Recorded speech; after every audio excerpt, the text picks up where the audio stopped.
तब तब प्रभु धरि मनुज शरीर, मनुष्य का शरीर धारण करके प्रभु आते हैं। जिस भगवान को तुम मानते हो, भगवान को कभी किसी ने देखा नहीं। क्यों नहीं देखा?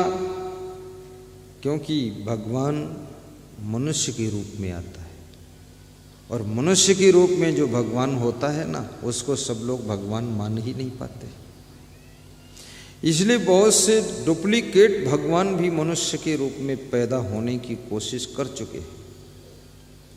उन्होंने भी घोषणा कर दी, मैं भगवान हूँ, मैं कृष्ण हूँ, मैं शंकर का अवतार हूँ, जय जय शिव शंकर, कांटा लगे न कंकर। परंतु ये झूठा अवतार सिद्ध कर दिया कि मैं कृष्ण का अवतार हूँ। कभी नहीं हो सकते हैं आप। अवतार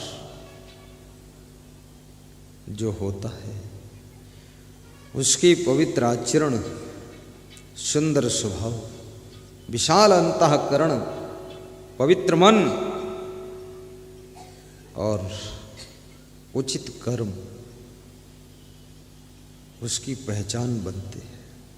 ये बेविचारी कोई अवतार हो सकते हैं, ये भ्रष्ट आचरणहीन लोग ढपोल संखी हो सकते हैं।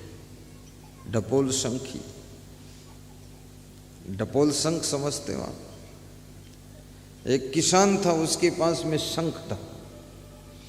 किसान के घर में एक साधु रात को मेहमान हुआ, तो साधु ने कहा, ये तेरे पास क्या शंख है? बोले हाँ शंख है। बोले शंख है, इसको क्यों रखा? ये तो हड्डी है किसी जानवर की, किसी जीव जंतु की, ये शंख। बोले ये शंख बहुत फायदा करता है। बोले क्या फायदा करता है? तो उस किसान ने कहा, इस शंख से जितना मांगो उतना दे देता है। बोले तो मांग। तो उसने मांगा, हे शंख देव, और शंख बजाया कि एक बाल्टी दे दो, तो बाल्टी दे दी। तो वो नकली साधु ने कहा, अरे ये शंख के चक्कर में तू क्यों पड़ा है? मेरे पास एक महाशंख है। तो किसान ने कहा, वो महाशंख में क्या विशेषता है? बोले उसमें ये विशेषता, उससे जितना मांगो उसके दुगना देता है। बोले ये तो बहुत अच्छा। तो किसान को लालच आ गया। उसने कहा, तो महाराज आप तो साधु संत ठहरे, आपको ज़्यादा ज़रूरत भी नहीं है, तो आप महाशंख मुझको दे दो और शंख आप ले लो। बदला बदली कर दिया, और बदला बदली करके वो साधु रात में निकल गया, चला गया। नकली साधु था। नकली साधु रात में निकल जाता है, उसकी पहचान होती।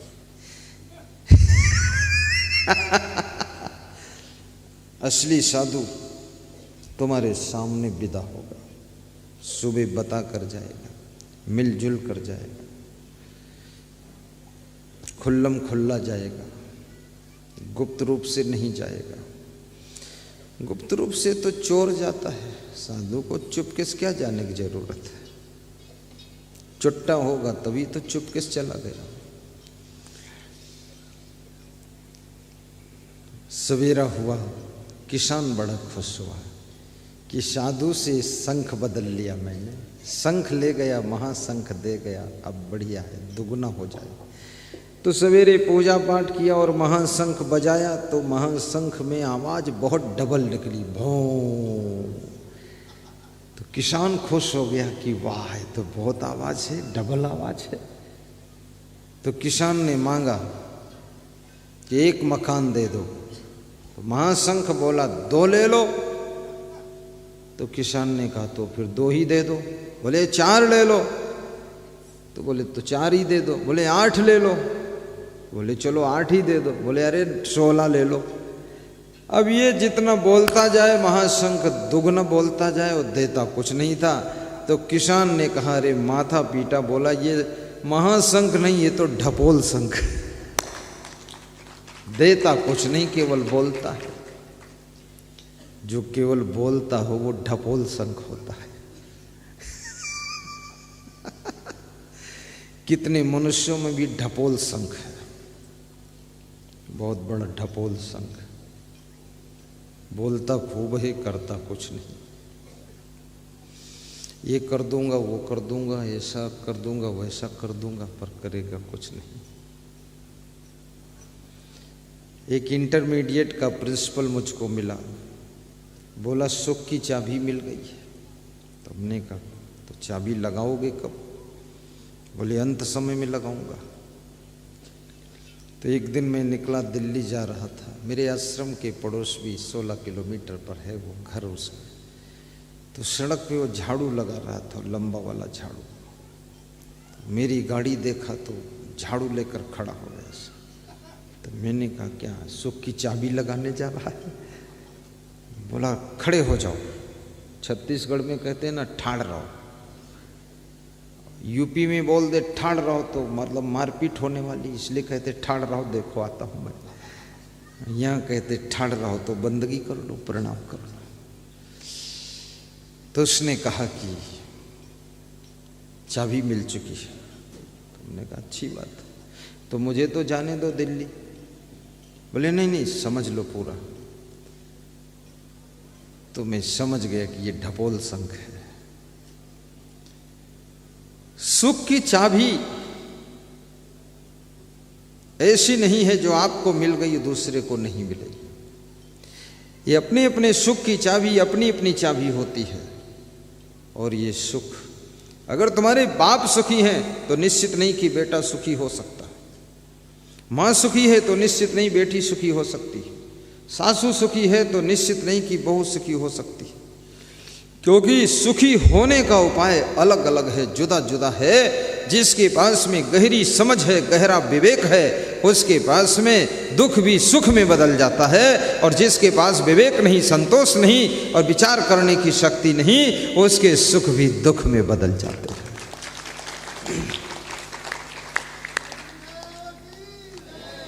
इसलिए एक ही घर में रहने वाले बहुत से लोग दुखी रहते हैं, बहुत से लोग सुखी रहते हैं। एक ही घटना है, समझ एक नहीं। किसान बहुत रोया धोया, पर वो नकली साधु शंख ले गया, ढपोल शंख दे गया।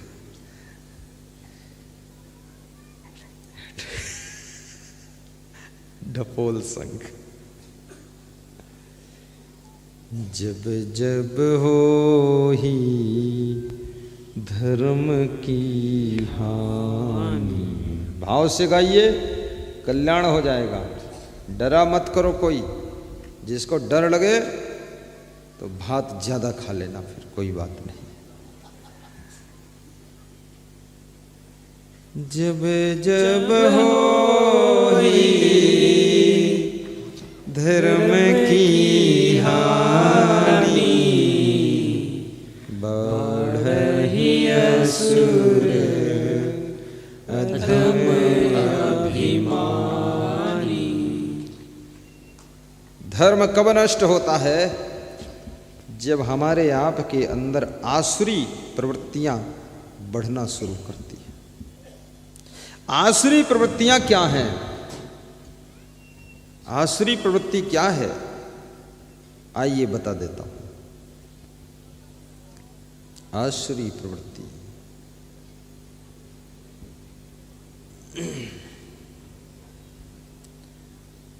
श्री कृष्ण कहते हैं अर्जुन, जब क्रोध बढ़ता है, ये आसुरी प्रवृत्ति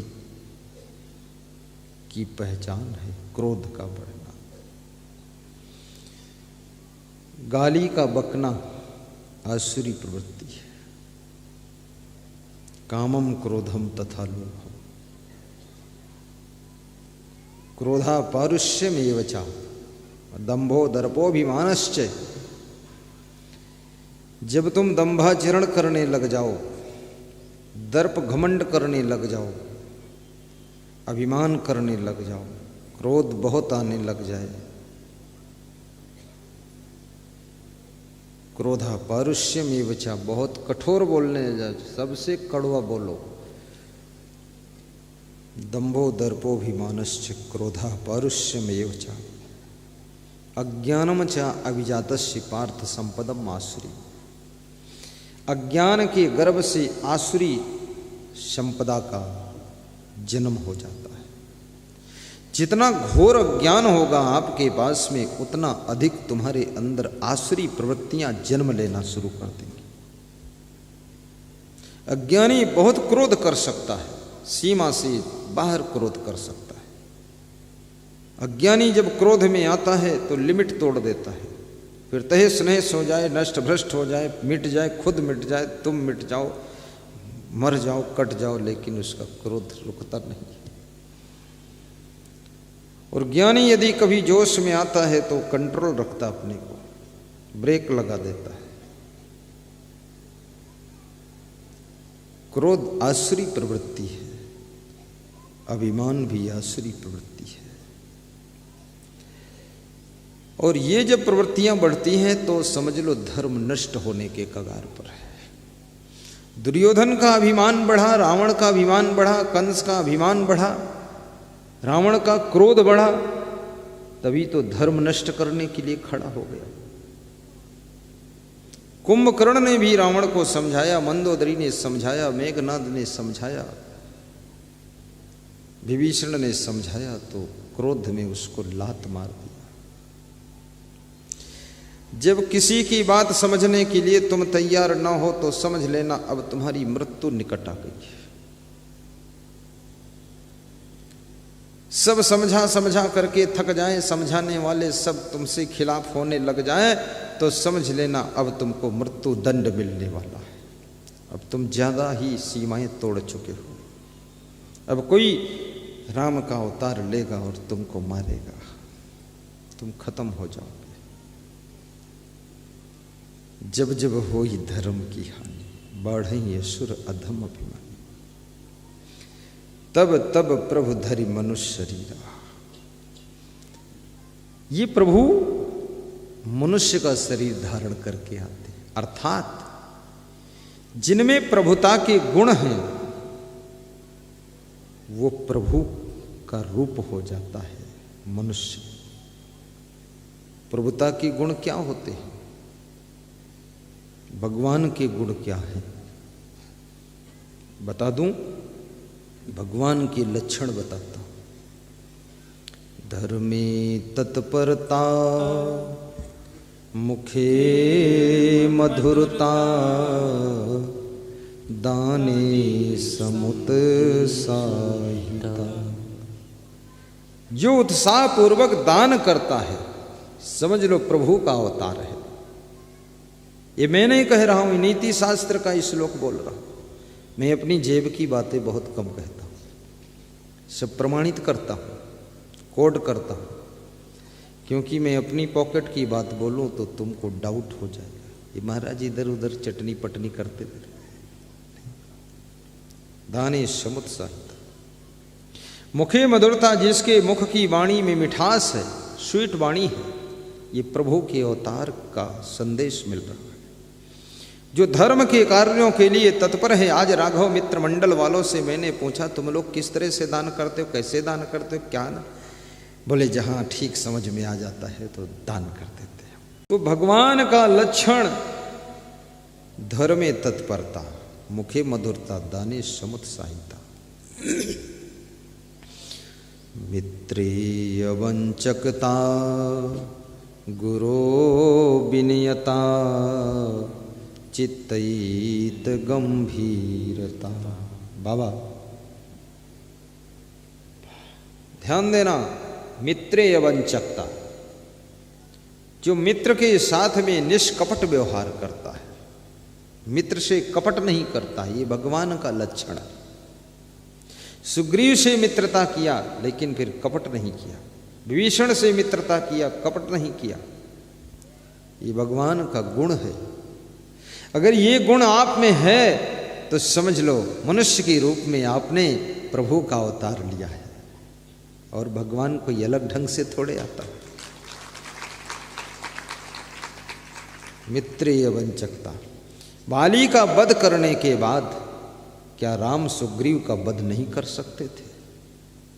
यदि उनके अंदर कपट होता तो सुग्रीव को भी मार देते और किष्किंधा का राज्य लक्ष्मण को राज्याभिषेक कर देते।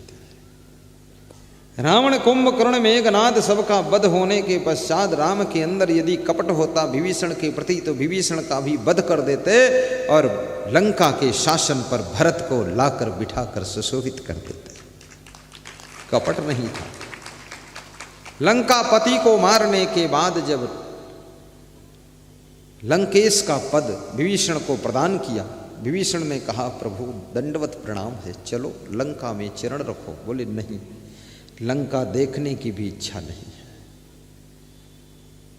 सोने की लंका हो चाहे मिट्टी की लंका हो, देखने की भी इच्छा नहीं है। जाना तो अलग है, मैं वहां नहीं जा सकता। लक्ष्मण तुम जाओ, विभीषण को राजगद्दी पर बिठाकर वापस आ जाओ। एक ईंट भी वहां से चुरा कर अयोध्या को नहीं लाई। निष्कपट मित्रता जिसके पास में है वो भगवान का रूप होता है। आज भी भगवत रूप लेकर के बहुत सी नारियां बैठी हैं, भगवान रूप लेकर बहुत से पुरुष बैठे हैं, और भगवत का रूप लेकर के बहुत से महान संत भी प्रकट होते हैं। धर्म की रक्षा जो करे वो भगवान का रूप है। धर्म को बिगाड़े वो राक्षस है। चाहे साधु भेष में हो, चाहे गृहस्थ के भेष में हो, धनवान हो या निर्धन हो, यदि धर्म को बिगाड़ता है, मित्रों के साथ कपट करता है, कंजूस है, मक्खी चूस है, चोर है, निकम्मा है और साथ में कड़वी बाणी बोलता है, वो राक्षस है।